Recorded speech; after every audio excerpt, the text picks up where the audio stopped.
So the debate between Savitri and death has just started. It is going to get warmed up soon in the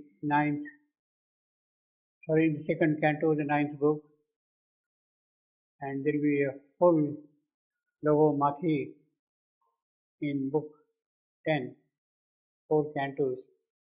So actually we have 5 cantos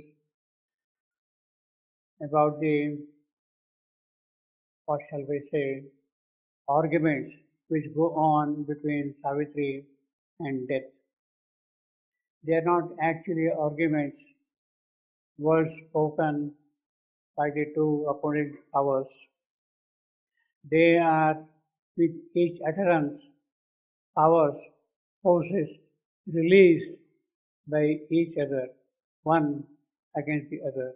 So it is the impeachment of force against force, and that is actually the true nature of the debate. It is not logomachy in the traditional, ordinary sense. Argument chopping is not that. Logomachy, cutting, is not that. It is the impeachment of force against force which is going on, and ultimately the test lies which force would prove to be stronger to win the battle, to win the argument. And of course, it is foregone that it is Savitri who is going to win it eventually. But in the meanwhile, the full build-up is gradual, is systematic, is logically building one step above the other step. It is not just force against force. This force, okay, then this force, then this force, and this force. See, as we have in ancient Indian Puranas, the enemies were using different weapons. You use ordinary astra, then you use Brahmastra, you use Rakshasastra, you use still higher astras. So they keep on throwing astras, weapons against each other. It is that kind of an argument which is going on in the occult depths of the night, a thing which had never happened earlier, a thing which is going to happen for the first time in the entire occult history. Obviously, to begin with, death will speak very disdainfully about Savitri, taking her just a human creature. Who is this creature after all? How can she challenge me? Impermanent creature, sorrowful form of time, your transient love binds not eternal God. How can it? Your love is a coming and going love. Today you are happy with this man, tomorrow you might be happy with some other person. Where is love actually? And you are calling of love, it's a transient love. That is not going to bind the gods at all. The dread voice. Yes. Pardon? Loves. Why is there an S after love? Your transient loves. Why is there an S? Wait, trembling with the, no, this is the previous section. Your transient loves. Transient love, yeah. Loves. Why an S? He's talking of creatures. Ah, the creatures and the loves. Plurals. Creatures. Okay. Yes. She doesn't mean Savitri. Yeah. Impermanent creatures, sorrowful form of time. After what is there? It's a form of time only. And it also means that even between the creatures, it is not the same love which is constant. It is not impermanent creatures, your transient love. The love of this creature is different than this creature, or than this creature, than this creature, than this creature. You see. Different kinds of love. It means it is basically a human vital passion. It is not the genuine thing coming from the soul itself, psyche. You see. And even between man and woman, the love is of course different from person to person, from couple to couple. That is there. Not only that, even in the case of a human, the love of a mother for a child, the love of the family members, the love for the country, they're all different. They're all transient. You see, it's not only the human relationship alone. It's a love, passion for everything. The woman answered not. Now she is gathering the entire response of this creature in one single force, woman. Stripped of the girdle of mortality against fixed destiny and the grooves of law, stood up in its sheer will, a primal force. That is what Savitri is standing up in a pure primal force, still like a statue on its pedestal, lone in the silence and to vastness bared, against midnight's dumb abysses fire in front, a column shaft of fire and light, a column shaft of fire and light. That is what Savitri is. And therefore, because she is a shaft of fire and light, therefore, on the dreadful edge of night, all stood. Savitri is not afraid of it. Savitri is not afraid of the dreadful edge of night. She is already now a column shaft, light and fire. So night has no awe for her. It doesn't hold any fear for her at all. A while on the chill, dreadful edge of night, all stood as if the world were doomed to die and waited on the eternal silence to bring. Now this is a very dreadful silence. Bring, either you survive or you collapse and disappear totally, completely.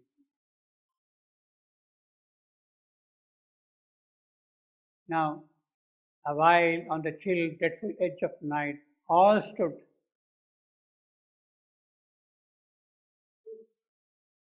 All the three, Savitri, the spirit of Satyavan, and death also.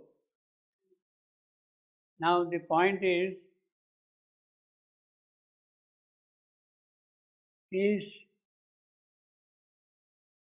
edge of night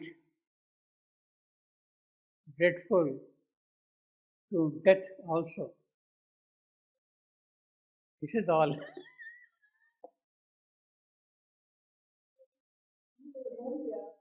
Huh? This is all. So it is his own home. It cannot be dreadful, of course. But then why? Then all, you see. But the dreadful doesn't refer to death. Hmm? The dreadful is only for Savitri. Only for Savitri. It cannot be even for Satyavan. For Satyavan also not. It cannot be Satyavan because he is absolutely helpless now. Therefore, what does that all mean? He is passed out. It's not that all stood as if the world were doomed. All stood as if the world were doomed to die. Critical position for three now. Critical position for three of them. That's why. It is? Critical moment now for three of them. Critical moment. You know, the critical moment, yes. For three of them, that's why it's true. No, for Yama, death, this is not an edge of night, dreadful edge of night at all. You see, after all, it is my own home, so it cannot be dreadful to me. Poor Satyavan, he is absolutely helpless, he can't do anything. So, what does that all mean? Only if you go to life, it's chill and dreadful. Maybe Yama is thinking that he will be vanquished, so that's why he's dread. Because silence breaks. Actually, it is a perception of the observer. When the observer puts himself there, then everything becomes still and dreadful. He is experiencing himself, the observer or the narrator or whoso is giving the account of that. It is he who is expressing his feeling, his experience, his perception of things. Heaven leaned towards them like a cloudy. See, heaven leaned toward them like a cloudy brow of menace to the dim and voiceless earth. Heaven leaned towards them. It is very clear that there is a narrator who is describing the entire state of things, and that narrator is giving his account of how he is feeling about things. It all stands in that sense through the perception of the narrator. Actually, the dreadful edge of night is certainly not for death, is certainly not for Satyavan's spirit, because certainly not for Savitri, because she is already a column of fire and light. So it is the narrator's account, narrator's perception of things. As thoughts stand mute on a despairing verge, where the last depths plunge into nothingness and the last drains must end, they pause, all the three. In the front were glooms like shadowy winds. Behind them, pale, the lifeless evening was a dead man's gaze. Behind them, pale, lifeless evening. See, it is already becoming evening there, see, was a dead man's gaze. Hungry beyond, the night desired her soul, Savitri's soul. The night is waiting. Savitri is on the edge now. You see, a while they stood on the edge, a while on the edge of night. Therefore, it is on that edge, night is desiring the soul of Savitri. What a wonderful thing, I'm going to get a gift, Savitri's soul in my possession. I will be most happy to have it in my possession. Such a prized gift. And hungry, obviously, because it cannot allow any intruder to walk into that place. But still, this lone niche of temple strand, motionless, a flame bright spirit, mute, erect, burned like a torch fire from a windowed room, pointing again the darkness, somber breast. Her flame bright spirit, that is Savitri's spirit. So you can imagine a dark room, there is a window and the lamp burning there and showing light like that. Still, this loneness of temple strength, motionless, her flame bright spirit, mute, erect, burned like a torch fire from a windowed room, pointing in a darkness, somber breast. So it is piercing into the darkness also. The woman first affronted the abyss, daring to journey to eternal night. The woman first affronted the abyss. I don't think anybody has done this thing at all so far, except this woman, Savitri, stepping into the depths of darkness like that. And that also living creature, living Savitri, stepping into the abyss of darkness. The woman first affronted the abyss that needs tremendous capacity on the part of Savitri to not only practice occultism, but also put that occultism now in action. She is a practitioner of occultism, but now she has to put that thing into practice. And as you know, the mother mentioned that if you want to really learn occultism, you should have absolutely no fear of anything at all. Even if death is standing in front of you, even if night is standing in front of you, even God in his opposite is standing in front of you, even God himself is standing in front of you, you should have absolutely no fear at all. Then only you can be successful in practicing occultism. Now, where from that kind of faith comes? That I will not have fear. I will be able to withstand the demands of occultism. Where from that faith comes? It again comes from the deep depths of your own soul.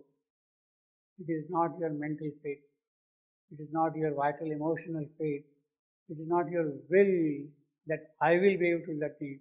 It is something very deep within the soul itself which has to come out and say, yes, I will do it. And when that soul is fully mature, fully ripe, is fully possessed of the divine power in it, then only it can be triumphant in its true occultism. That is exactly what happened in the case of the mother. Her soul was ripe. She could withstand all kind of extreme situations required to practice occultism, because there was something deep within her soul. And even on some occasions when Qiong turned to be hostile to the mother, mother was saved because there was something deep within her which held her back away from that. The woman first affronted the abyss. It is that thing which is there already in her. It is the protection,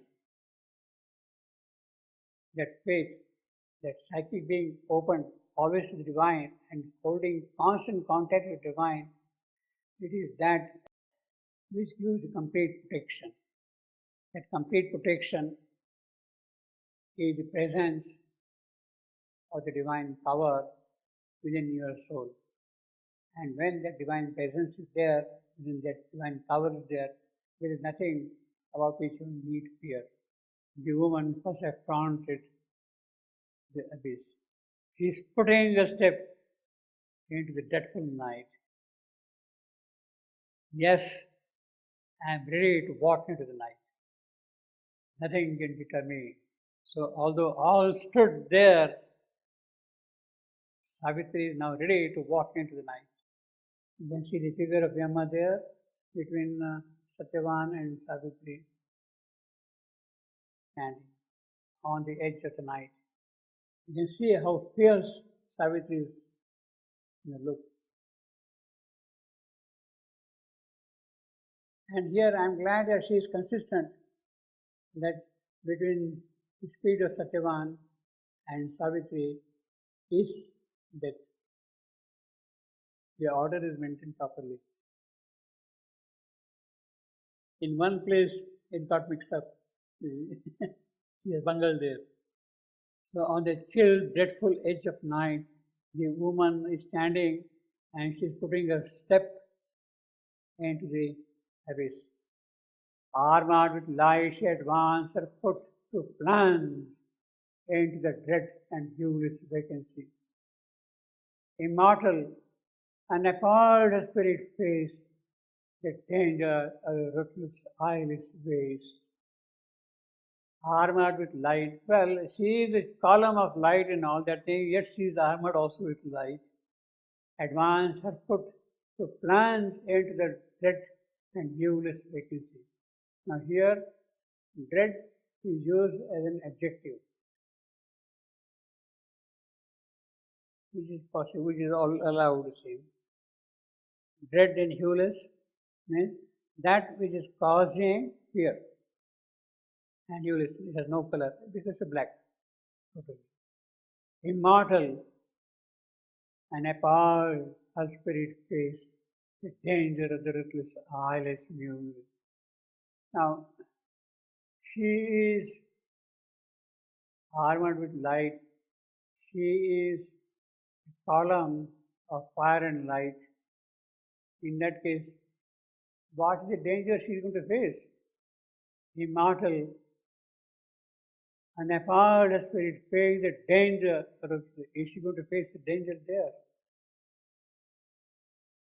Of ruthless, eyeless face. That is the night. Well, the test lies ahead. Whether she will be able to stand.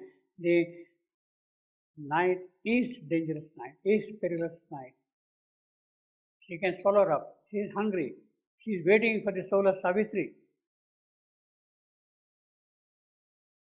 So, if Savitri is not really alert enough, there is something in her, then she can be gulped. This is a danger. Although she is immortal and she is light and all that, etc. Against night's inky ground, they stirred, molding mysterious motion on the human trade, a swimming action and a drifting march, like figures moving before eyelids closed, all as in dreams went slipping, gliding on. Now into the night, then moving slowly against night's inky ground. The rock gates, heavy walls were left behind. So now here is a kind of a darkness which is not solid, so to say, soft, can get sunk in that. Rock gates, heavy walls were left behind, as if through passages of receding time, the present and past into the timeless lapse, arrested upon dim adventure spring. The future ended, drowned in nothingness. So all that was there has been left behind now, and there is no future at all. In fact, that is what death does. That is what in the night happens. It terminates every prospect of the future. The purpose of death is to terminate every prospect of the future. Yes, past is there. We have come to a certain point. Now here is the termination point. Future ended, drowned in nothingness. Nothing can happen. In other words, after death, there is really no progress. There cannot be any progress. Amid collapsing shapes, they wound obscure. So they are going. The fading vestibules of a tenebrous world received them. So there are worlds in the darkness also. Vestibules are there, rooms, courtyards, columns, all those things are there still. The fading vestibules of a tenebrous world received them where they seemed to move and yet be still, nowhere advancing, yet to pass, a dumb procession, a dim picture, bounds, not conscious forms, killing a real scene. In mystery, your terror's boundlessness, gathering its hungry strength, the huge, pitiless void surrounded slowly with soundless depths. The monstrous, cavernous, shapeless throat devoured her into a shadowy, strangling mass, a fierce spiritual agony of a dream. So it is following her up. She is feeling the agony of that thing also. See, I mean, after all, there is the impact of it even on Savitri. You see, she has to really experience all that. It is not that it is only Savitri. Oh, I am there. Nothing should touch me like that. It's not that kind. The real power of night is there, and that cannot be dismissed. that summarily, that easily. Devoured her into shadowy strangling mass, the fierce spiritual agony of a dream. So, what is the agony of a dream? You can imagine, you see. I dream a new world, I dream a new creation, I dream the prospects of the divine appearing on the earth, I dream of all those visions and whatnot, see. And that is totally gone, strangled. A curtain of impenetrable dread. Here, dread is noun. See, in this whole passage of 50, 60, 70 lines, this word dread appears at least half a dozen times, you see. The darkness hung around her cage of sense, as when the trees had turned to blotted shade, and the last friendly glimmer fades away around the bullock in the forest tide, by hunters closes in no empty night. Now this is the picture of a hunting party, how they tie a bullock in the night to attract a prey in the night, and then you can go and attack it, you see. So like that, you are tied like that. And the last friendly glimmer fades away around a bullock in the forest tide, as a bait, as a goat, you see. By hunters, closes in no empty night, no empty night. The night does not bring any hope, any prospects at all, you see. It is not, the night is not empty, no empty night. The night is not an empty night coming. The night is coming with full of fear and dread and apprehensions and things like that.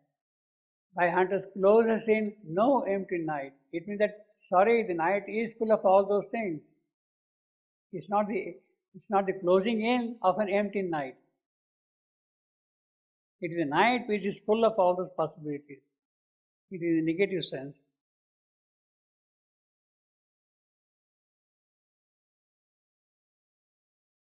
He followed the construction phrase. Closes in no empty night.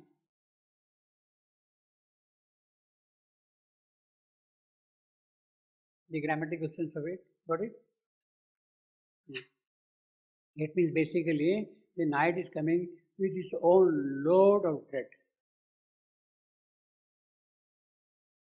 The night is coming with its own load of dread. It's not an empty night, it's coming. The night is coming with its own load of dread. The thought that strives in the world was here unmade. Obviously, it has no place. Its effort, it renounced to live and know, convinced at last that it had never been. It perished, all its dream of action done. This clotted cipher was a dark result.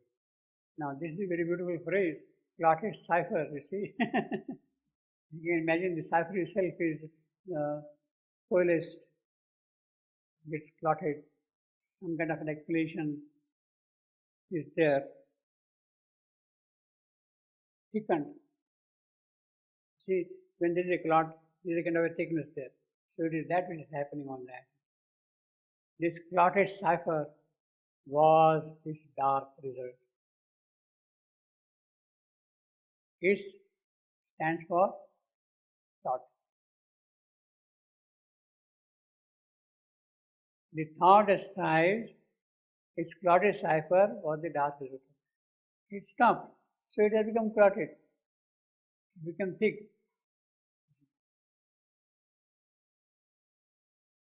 The effort it renounced to live and know. In other words, at that place, thought, mind has no play at all. It's non-functional.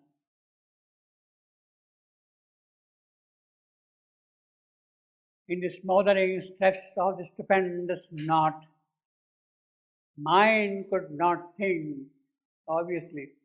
Breath could not breathe. The soul could not remember or feel itself So that is the power of the night here. But something there is in Savitri which remembers.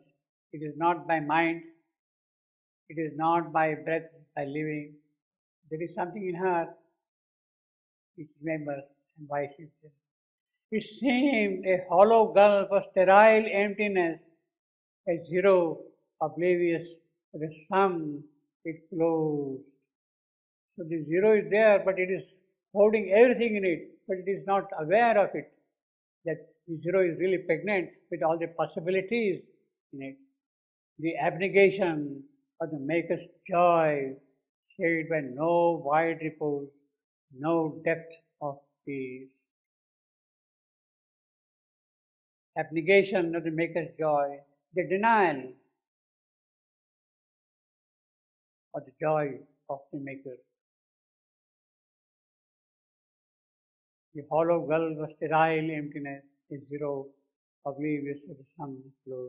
All that claims here to be truth and God and conscious self and revealing word and the creative rapture of the mind and love and knowledge and heart's delight, they are felt in men's refusal, eternal no. That is the power of that night. Sorry, there is no God. There is no truth. Sorry, there is no self. Sorry, there is no word. Sorry, there is no creative mind. Sorry, there is no love. Sorry, there is no knowledge. I am alone. Alone. Yes? Is it inconscient, the description? No, this is night. This night, that's the death, no?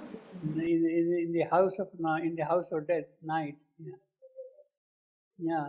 It is deeper than inconscience. It's deeper than inconscient. Yes. Eternal, no. Inconscience is a great advance over night. Oh, Yeah, exactly. Yeah, exactly. really? Yeah, it's difficult to understand. Yes. It's so Or true. then for night, then inconscient, then subconscious. Void. Subconscious is a forget about that. Void is the deepest thing, the most mysterious thing is the void. Then the night. Then maybe something, all these things can happen. Matter is a product which comes much later, is a great progress in the lowest hierarchy.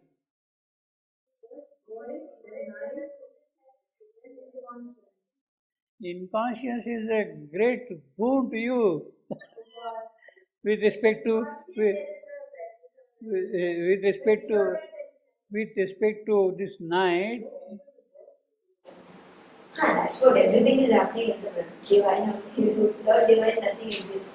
But at this, Therefore, on all that claims here to be truth and God and word and knowledge and rapture and love and delight, all that, so no, get out. You have no place at all in this night. Well, it is there. You can't help it. You can't help it there. There were no every feelings, soul has to nothing. pass through this experience. We have to go there. We had to go. I don't know. I asked you. The soul, when Sorry we to be leave our body, We don't feel our bodies. This is bad. We have to go there. We need not go there. We have a lot of our own work to do. We have a lot of our own work to do. You see, that moment of truth has not really arisen in our case. And perhaps need not arise also. And that will arise only when you are really ready. Exactly. Yeah. What can you do? You will be simply swallowed. Yeah. Finished. The immense refusal of the eternal no. See? So that's the total denial. Absolute denial of the divine possibility. Here. No means absolute denial of the divine possibility coming up anywhere. If it is going to be there, how will you swallow it up? Exactly. Is this going all the back to the first two sentences of Savitri? No, no, no, no, not. No, no, no. This is deeper than that. This is deeper than that. This is foundational darkness.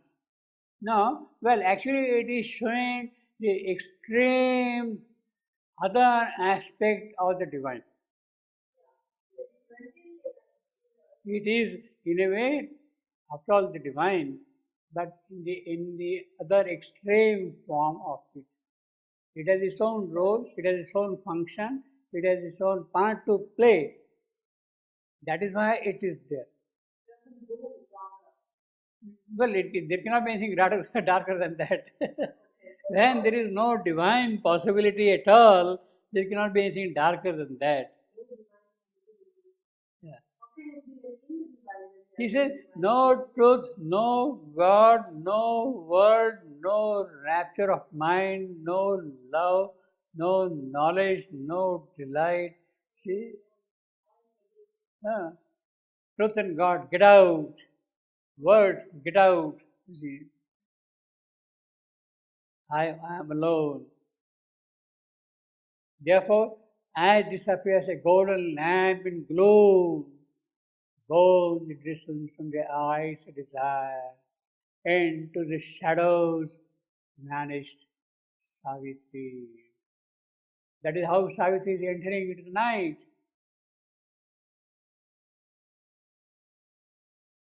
Although there is a eternal no, Savitri remains undeterred by it.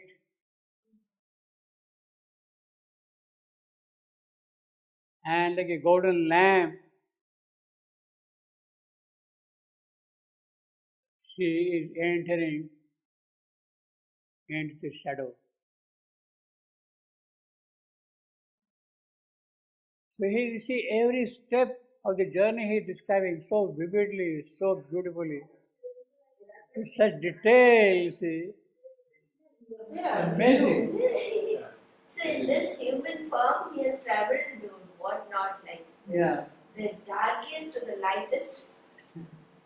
Every bit of, every step he is describing. Now Savitri is here, now Savitri is here, now Savitri is here.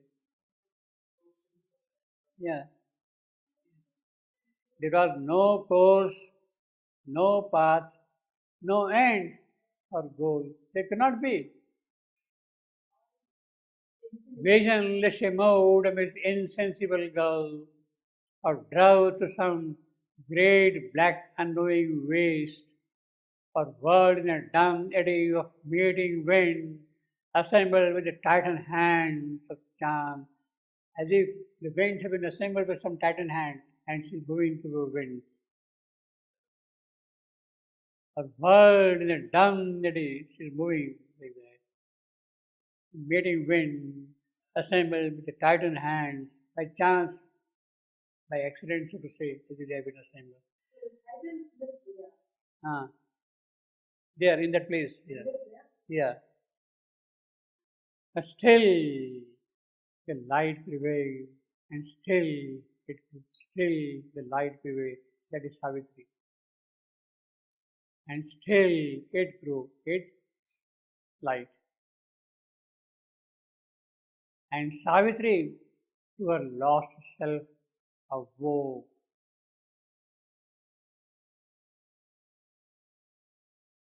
Savitri, to her lost self awoke. Her limbs refused the cold embrace of death. Yes, death is trying to, but Savitri refuses. Her heartbeats triumphed in the grasp of pain. Her soul persisted. So her limbs, her heart, her soul, claiming for its joy the soul of the beloved, now seen no more. He is out of sight. Now, there is a little mystery here. Still the light prevailed and still it grew. All right, that I can understand. Although there is denser darkness and all that, still Savitri's light is there and growing and prevailing in spite of the dreadfulness of darkness. And Savitri to her last self awoke.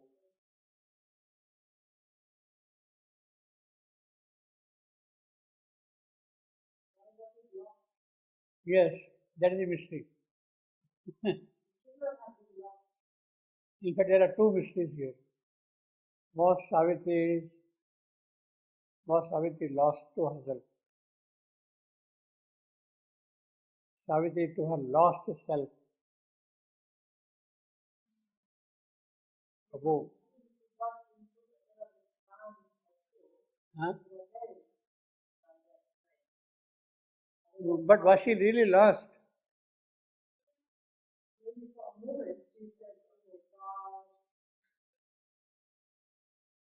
Was she really lost? And the first question is, was she really lost?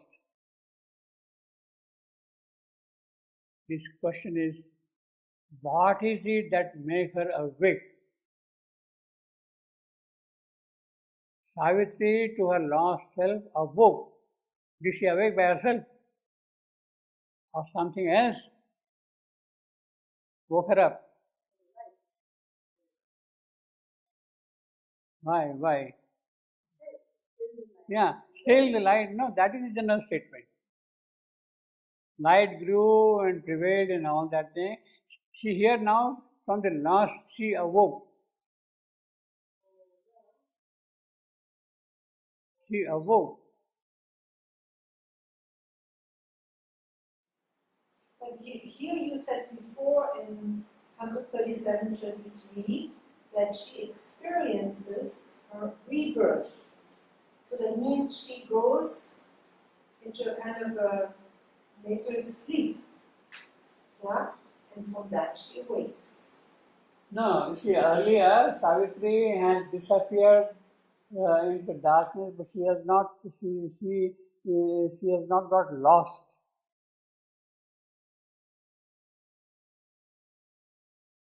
See, at first a faint, inextinguishable gleam, pale but immortal, flickered in the gloom, as if a memory came to spirits dead.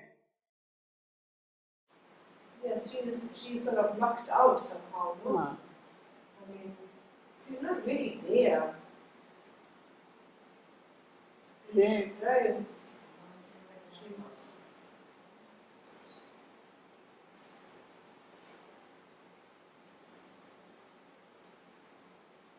see, the clue is somewhere here to some extent.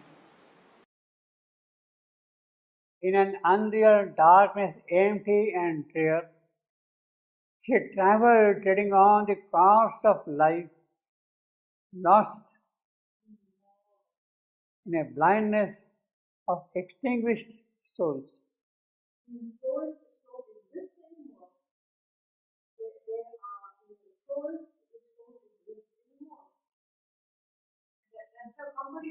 Meaning, in that way, there are no souls, they are all extinguished, gone completely. So, Savitri is lost in that. Savitri has lost her way, she has not lost herself. No, they are gone, finished, they are dead.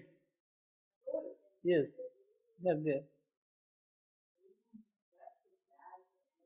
Well, it's there, you can't help it. So Savitri lost her way because of that. And Savitri to her lost self. She lost her way, she lost her own what she is, in that sense. But the mystery remains, what is it that made her awake?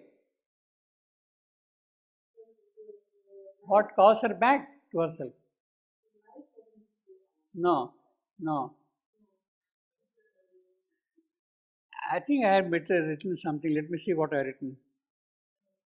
No, mother. She is sitting up there happily. Maybe she's watching. She is watching. No. The light prevailed. It grew. she awoke. That light is always there with Savitri. That light is always there with Savitri, is always there with her, even in the dense and dreadful night. That won't leave her. That light won't leave her at all. But then Savitri did awake here. She awoke, awake here. She had lost herself and she had regained it. The power of the night is real and she has to experience it. See, it is not that, okay, I don't care. Savitri has to get lost to really experience what that night is. She has to really experience that what that night is. The power of the night is real and she has to experience it. It is not something abstract which she was encountering. Not an idea, not an imagination, but the real power. The full impact of it had to be felt and its dimensions and proportions and measured out of that night. That is the totality of the antagonist night. She has to experience it fully of the antagonist night. And it cannot be dismissed. If she has to meet a real challenge there, she has to really experience. Let me know what you are fully. You see, she has to experience it, what you are fully. It cannot be. Savitri stands up to that. Yes, you are powerful. Let me experience your power.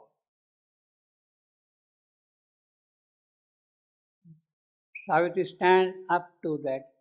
There is a clamoring of death. There is an outcry from an iron-hearted power. Power who is missioned to night, who is committed to night, to carry out the work of night, who is charged with her task. She has to meet him fully. She has to meet him fully. It is that Savitri has to fully experience and therefore she has to get lost. Yet there is something in Savitri which will, yes. Otherwise, how do you know how dark is dark? It's a scientific test to measure the might of the enemy is a part of the game. And Savitri, to her lost self, awoke, her limbs refused. Naturally, then the rest of the description follows. Before her, in the stillness of the world, once more, she heard the treading of a God. Now she is hearing again, because she is awake now. She is now awake, treading of a world. And out of darkness, Satyavan, her husband, grew into luminous shade. Now the whole thing is coming back to her because she is awake. She has experienced the full sway of the night.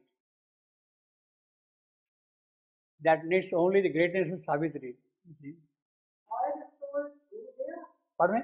All the souls go through there. All souls.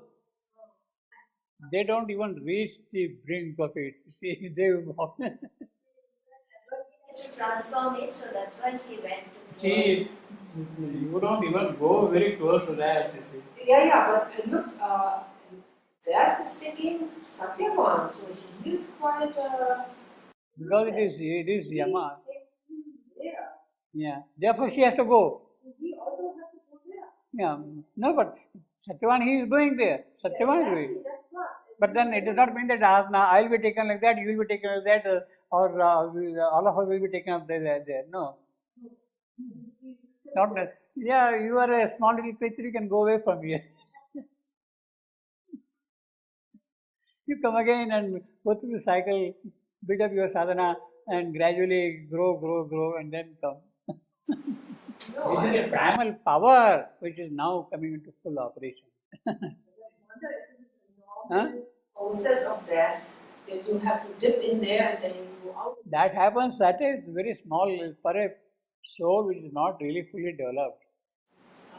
The non-developed souls, they dip there. For a developed soul, this he has to experience really and then go. It is for Savitri, basically.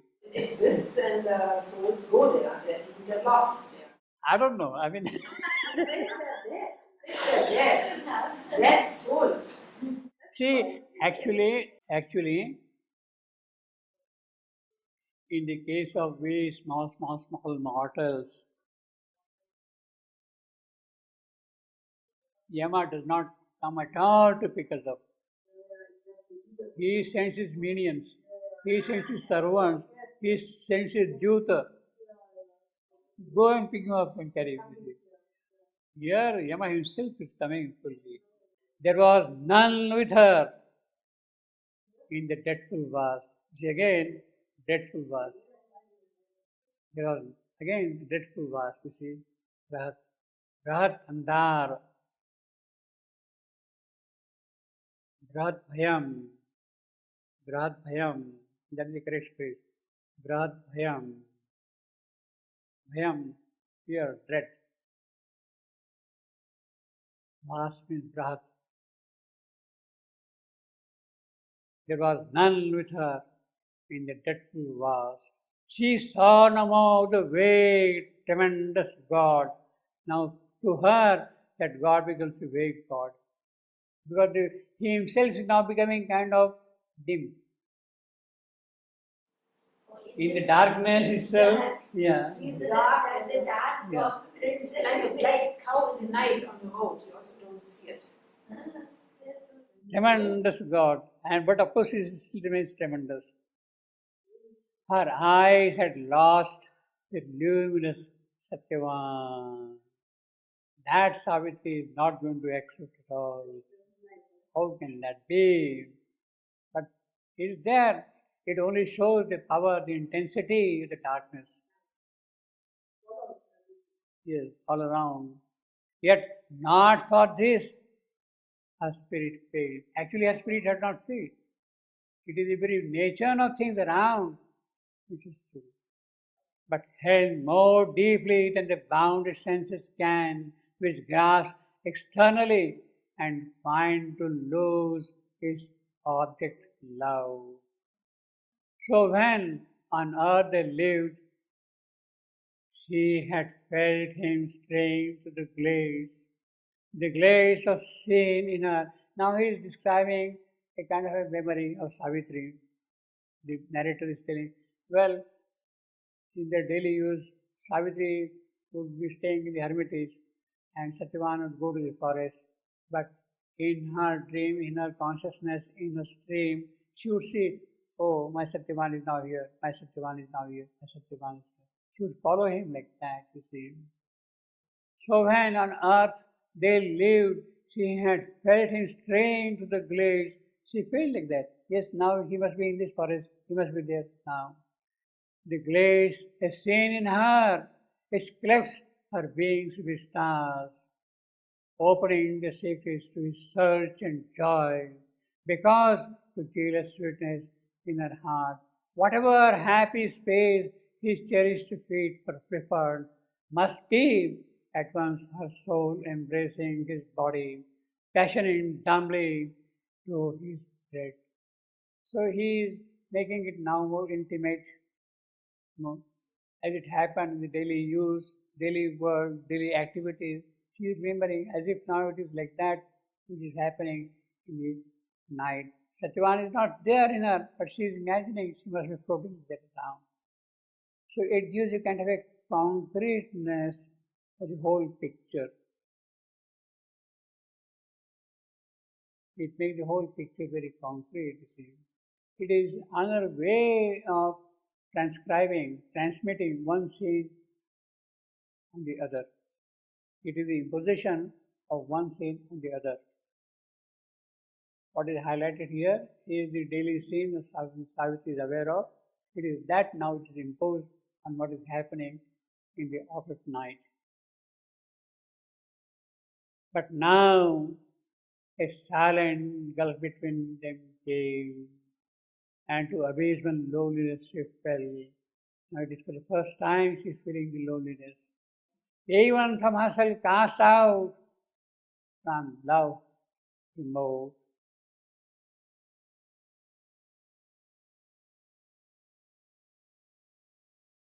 Long hours, since long it seems when sluggish time is measured with drops of the soul's pain. Obviously, when there is pain, then even a short duration appears too long. You wait for your friend or your beloved, and it looks so long that she is not coming, you see. But actually, it's not really that long. Long hours. Yeah. Long hours, since long it seems, when sluggish time is measured with the drops of the soul's pain. In an unreal darkness, empty and drear, she travelled, treading on the paths of life, lost in a blindness of extinguished soul. Blindness of extinguished soul. Solitary in the anguish of the void, she lived in spite of death. That is the most important thing. She conquered still. Yes, you see, she survived there. Death does not really matter for her in life. That is her conquest, personal conquest, already. In vain, her puissant being was oppressed. Yes, the night wanted to suffocate her, strangle her, smother her. Nothing. In vain, her puissant being was oppressed. Her heavy, long, monotony of pain, tardily of its fierce, self-tortured, tired. At first, a faint, inextinguishable gleam, pale but immortal, recovered in the gloom. So what is this gleam? Is there at first, the faint, inextinguishable, that cannot be. Savitri's soul is that it cannot be extinguished at all. Inextinguishable. Pale but immortal, flickered in the gloom, as if a memory came to spirits dead, a memory that wished to live again. So it is that memory which is making Savitri alert about it. Dissolve from mind, nature's natal sleep. The sleep at the time of the birth, natal. Natal, at the time of the birth, natal.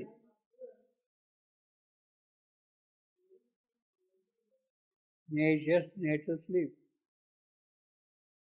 Dissolve from mind. A memory that wished to live. How is that memory coming back? This is for Savitri. Satyavan is gone. Forget about him now.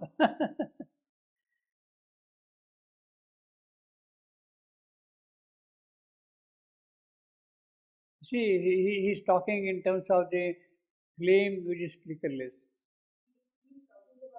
Flickered in the gloom. Savitri's gleam is flickering in the gloom. It is in that context a memory comes. Yeah. It is that memory comes, and it is that memory which is, you see, you are asleep at the time of the birth itself. native sleep. Yet still you are carrying some memory.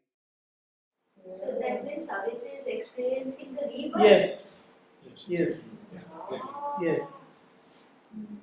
In the void, Yes, while she is walking behind. Yeah. Dissolved from mind in nature's native sleep. It wandered. It wandered. That memory. It wandered like a lost ray of the moon, revealing to the night a soul of dread. Serpentine in the gleam, the darkness glowed. Its block whose dwelled with a mystic glow. His dull, sleek force ran back and coiled and slid, as though they felt all light a cruel pain, and suffered from the pale approach of hope. Suffered from the pale approach of hope. Now, with this advance of Savitri into the night and all that, night felt assailed a heavy somber pain. Here is one lady who comes and troubles me, who challenges me. Felt assailed a somber rain, the rain of darkness which is there, which has never challenged so far. But here comes somebody and challenges now. The splendor of some bright eternity threatened with this faint being of wandering truth, her empire or the everlasting her night. Night's empire is threatened.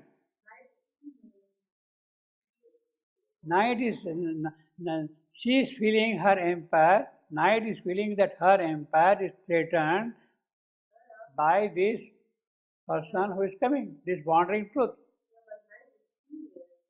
Female, yes. Yeah. Well, of course, here, this her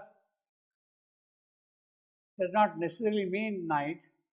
Night felt assailed, her heavy summer, but of course it is night, her heavy summer rain, night. It is female, night.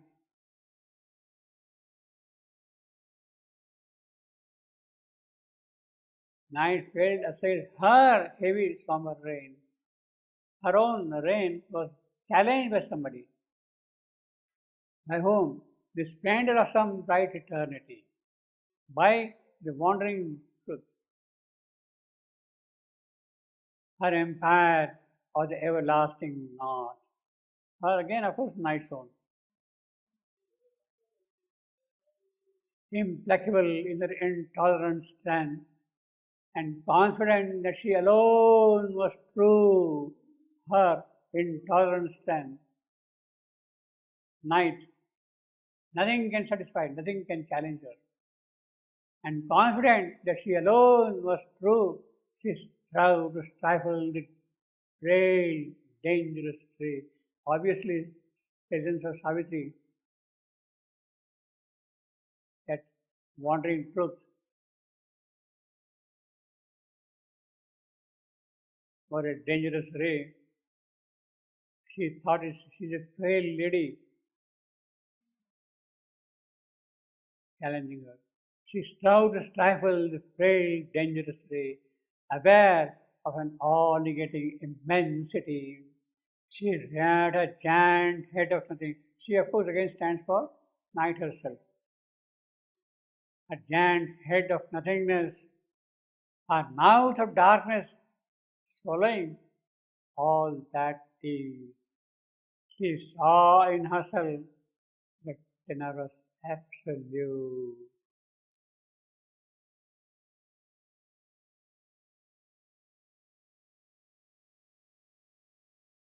I am alone, absolute, nobody can tell. Who is this frail girl coming and walking into my door?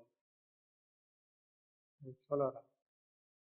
So you see how he is building up.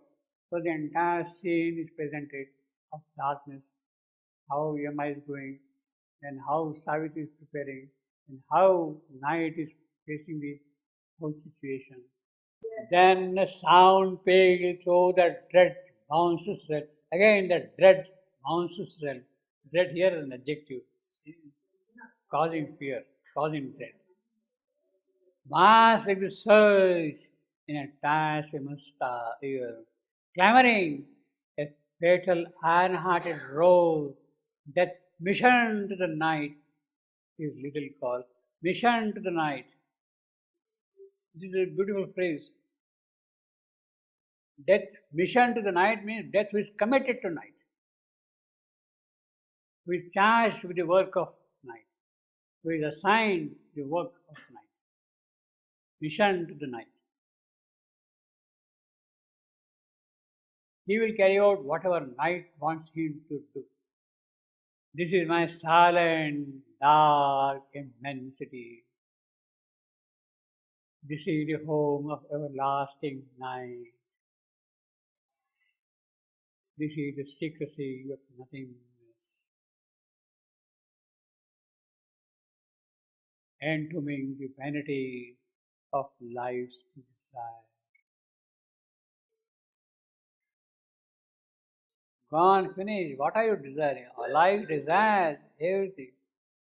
It means that in this secrecy, what is the secrecy of this nothingness? That the secrecy of nothingness means it will remove away all the prospects of life's progress, life's desires, life's yearnings, life's longings, life's aspirations. No, no, no, no, no.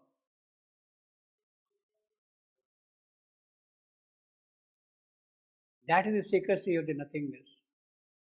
All progress, all future spiritual possibilities entombed, made zero, ciphered, finished, gone. Well, now he is making the proclamation. See how the whole thing is built up beautifully, the entire scene. About 100 lines, he has narrated the whole sequence of the operation. Clamoring, the fatal-hearted roar. Now, from here, from this point onward, the debate begins. But before we take up the debate, which we'll do next time, we'll quickly go through the description which we have in the Mahabharata Savitri, Vyasa Savitri, how the whole thing is narrated. See, this is such elaborate, beautiful description. He has described the whole thing in about 40-50 shlokas, roughly 100 lines. But the essence is there. Still, as a narrative, as a story, you can quickly go through what Vyasa has to say about this whole episode, you see. Now, Yama has come to pick up the soul of Satyavan. He is lying there at the feet of the big tree, at the trunk of the tree. And Savitri gets up and looks at him and asks him. Savitri said, I take you to be some noble god as you have form other than the human. Savitri sees some brilliant face there. If it pleases you, pray, tell me who you are and what you propose to do, O God. She is not frightened. You see, they are talking in a very friendly way. They are kind of familiar with it. Yama said, O Savitri, as you are devoted to your husband and you practice asceticism, I can converse with you. I know me, O virtuous lady, to be Yama. Yes, here I am, Yama. You are a virtuous lady, therefore I can talk to you. Normally, in Indian tradition, two strangers, lady and gentleman, they don't talk with each other at all unless they are refused. Savitri said, O Lord, what I heard is that you send your ministers when human beings are concerned. You don't come yourself to pick up the soul of man. And how is it then that you have come here yourself in person? Oh, Master! Then the narrator said, Markandeya said, when asked in this manner, the king father, Lord, duly began narrating everything, all in a sequence, for her satisfaction and after. King father, that is Yama, satisfaction and happiness. As he is conjoined in the Dharma, he means Satyavan is conjoined in Dharma and has beautiful features and an ocean of noble qualities. Satyavan is an ocean of noble qualities. Guna Sagara, Sagara ocean. He is a Guna Sagara. It is not in propriety that he be taken by a minister. He is such a noble person, so it is not proper that my servants will come and pick him. For this reason, I have come myself in person. Then Yama pulled out with force Satyavan's soul, the being no bigger than the thumb of man, who is fettered by his body and subject to it. With the departure of the life breath, his respiration ceased. It is Satyavan. His body, bereft of all luster, remained immobile and was not pleasing to look at. Yama then tied it up, it means the soul, tied it up and started moving towards the south. And Savitri, afflicted with agony, went behind Yama, following in his steps. That great lady, devoted to her husband, could do this having obtained the siddhi, the fulfillment of the vow. She had done tapasya, therefore she could follow Yama in his footsteps. After some time then, Savitri turned back and attended to the funeral rites that day. Your husband's corpse is lying there, attend to the funeral rites. You have now paid the debt to your husband by coming up to this point. You paid your debt. As far you could go with him, you have come. Wheresoever, Savitri said, wheresoever is taken my husband, or wheresoever he goes of his own, there I must follow him. That is the eternal dharma, the conduct of righteousness. Follow the husband. By austerity, devotion to the preceptors, love for the husband, observance of the holy vow, and by your noble grace, there is nothing that my going can arrest. I want to follow because devotion to preceptors, my elders are there, by austerity, tapasya, my love for husband, observance of holy vows, by that nothing will stop me. Knowers of the science of reality proclaim that by taking 7 steps with a person, a friendly relationship is established with him. Honoring our friendship in that respect, I shall tell you something to which I request you to listen. She has walked with Yama with 7 steps. That is what we call in our custom sapta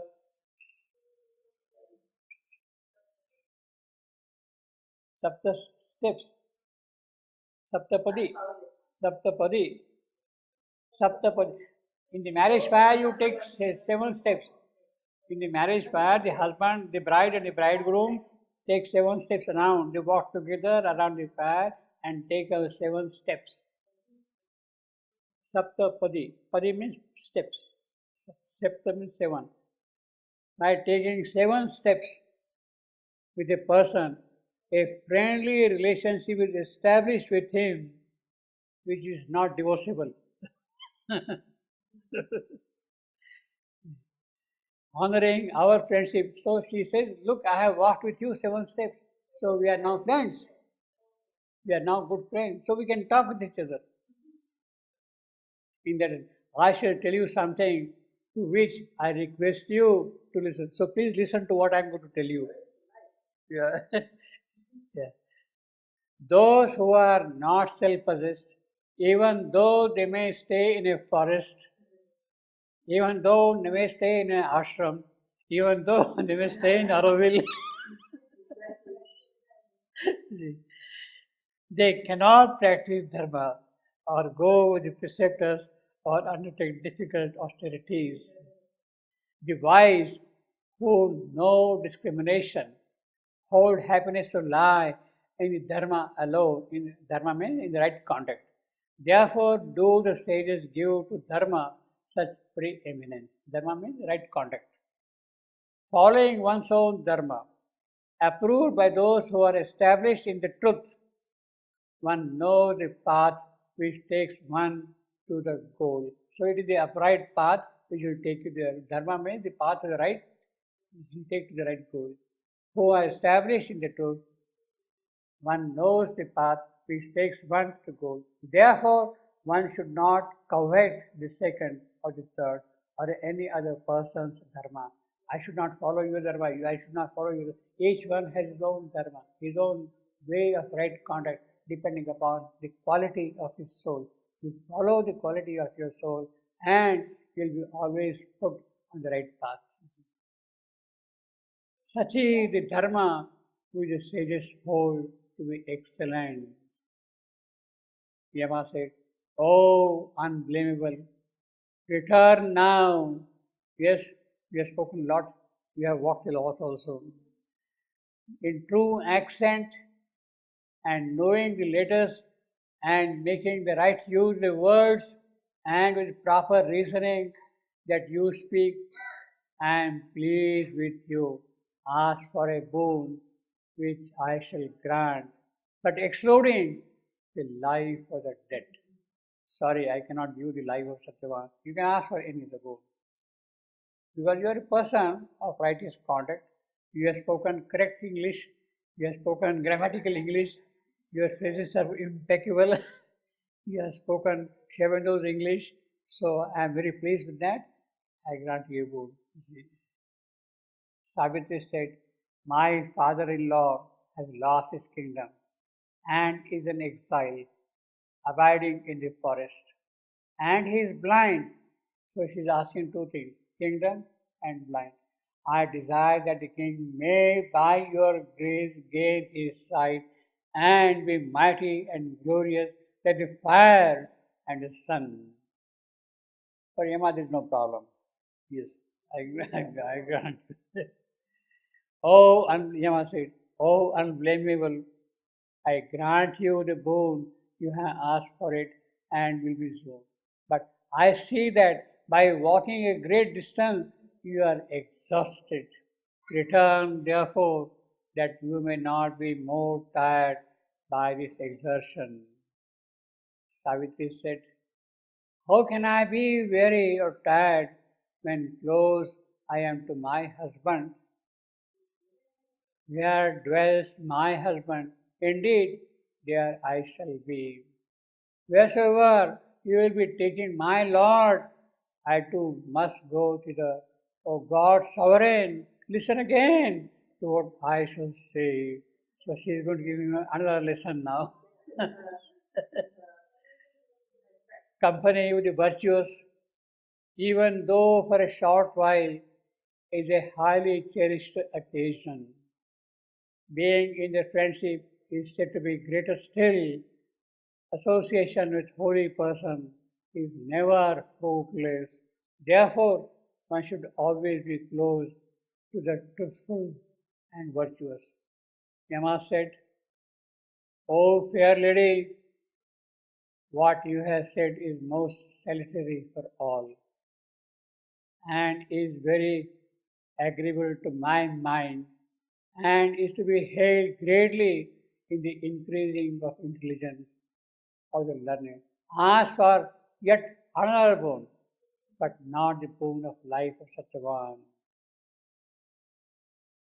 Savitri said, my wise father-in-law has lost his kingdom and may that come back to the king as before.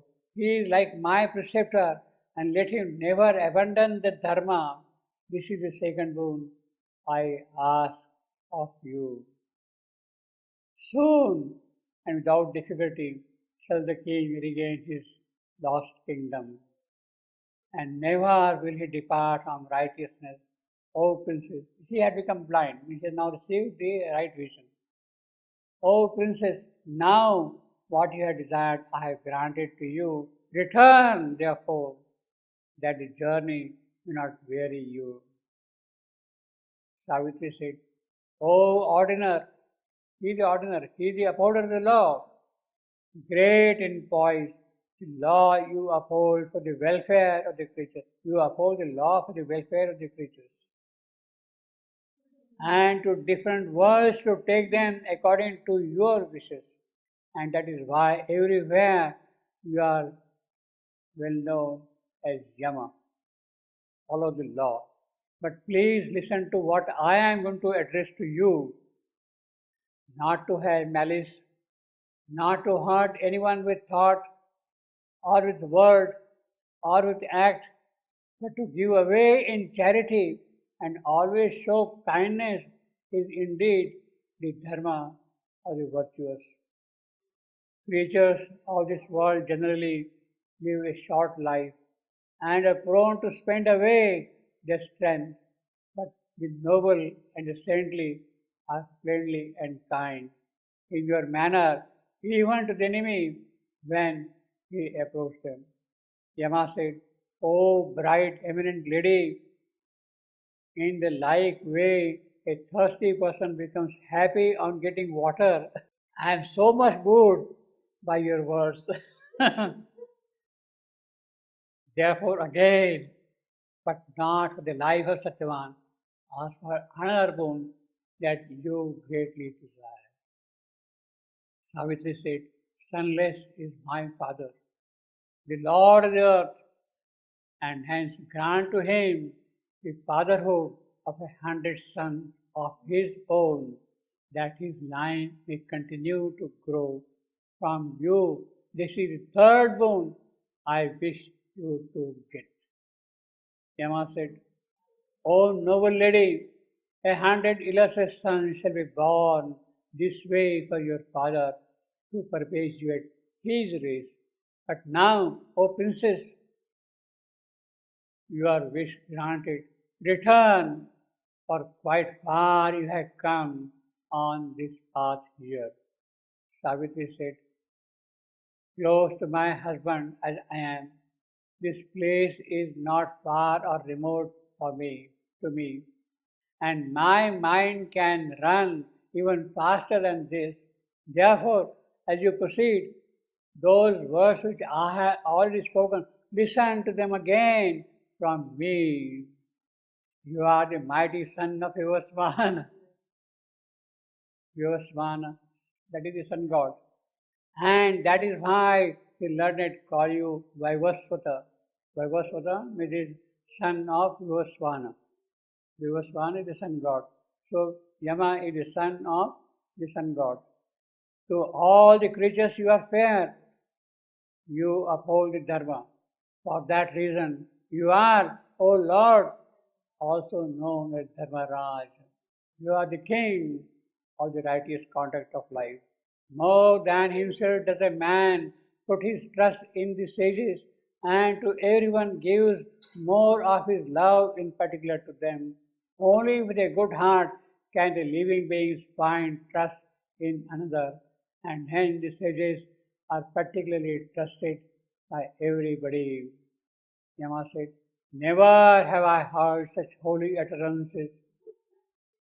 O well-learned and bright lady, in anyone speaking to me, ask for yet another one, the fourth. Please that I am, but not the life of the deceased, and from thither return to your place.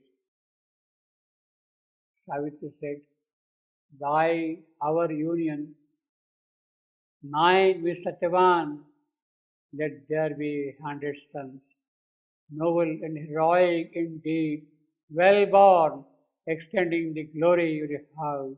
This is the fourth boon that I desire. Yama said, you shall have, O woman, 100 sons, mighty and heroic, who shall gladden your heart. But, O princess, you have come walking a long distance, and therefore now return, that you may not get tired on the way back. O woman, 100 sons you shall have. Now he doesn't say from whom. He says you will have 100 sons. Savitri says, holy people ever abide in the Dharma and do not the sages and do not the sages despair, nor are they afflicted by time. Such a company or fellowship of the pious with the saint is never without rewards or fruit. Never is for them any fear from the saints. By the truth, the saints lead the sun. That is a very prophetic utterance. By the truth, the saints lead the sun. The ascetics, by ascetics, the saints uphold the earth. The past, present, and future find a refuge in the saints. O King, noble person in the midst of the saints, and never any grief. So that is the greatness. She is singing the hymn of the greatness, the Mahatmya of the rishis, of the saints. Those endowed with nobility, honor, and serve the dharmic practices of eternal value, in that they strive for the supreme good of one another, and at each other do not look otherwise. Benedictions of the persons established in the truth go never unfulfilled. Neither in them is the ill of selfishness, nor is there the wounded sense of lost pride. And because such three qualities are ever present in the saints, they are hailed as the protectors of the world. Yama said,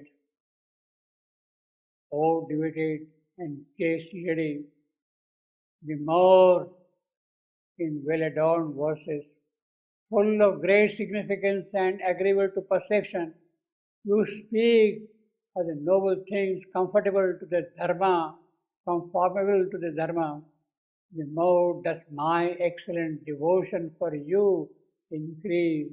My devotion for you increase. Therefore, choose yet another one, but appropriate tone from me. Savitri said, O destroyer of pride, this boon which you have granted me is of a different kind than the earlier ones, and it cannot get fulfilled without proper matrimony. That is why, again, I ask for the life of Satyavan, without whom, as a husband, I am as good as dead. If I had to get such pleasure without my husband, I shall abstain from it. Even if heaven were offered to me, I would not enter it without my husband. I am not anxious to possess wealth or fortune if it is without my husband. Actually, I do not wish even to exist without my husband.